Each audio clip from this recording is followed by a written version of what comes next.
Alright gang, what we have here is the make it or break it moment of our project. It's the last thing on the list to try and fix or replace.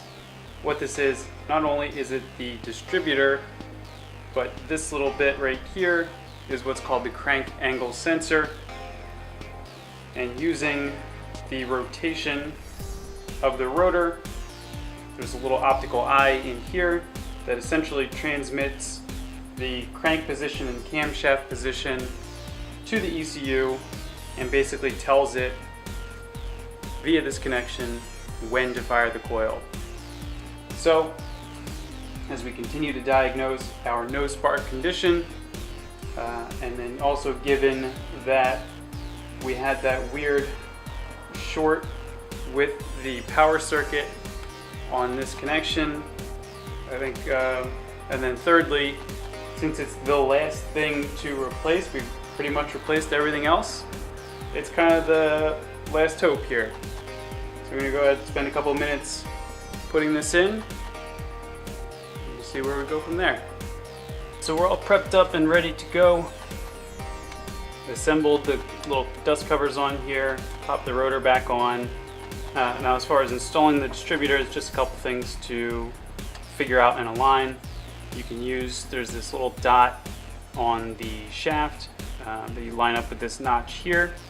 And essentially what you want is for when this to be placed, you notice the orientation of the rotor to have that pointed at cylinder number 1.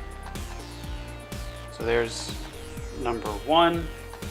When the cap is on, you can see we're right at number 1. Essentially what that means, we've got our motor here at top dead center on cylinder 1. So as soon as it hits that point, we want the spark to be happening. And then as we put this in, we'll center it, and that'll give us our adjustment to go either a little bit advanced or a little retarded.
Alright guys, this is it.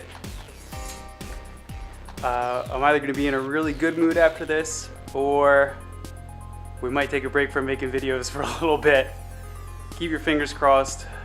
Let's see what happens.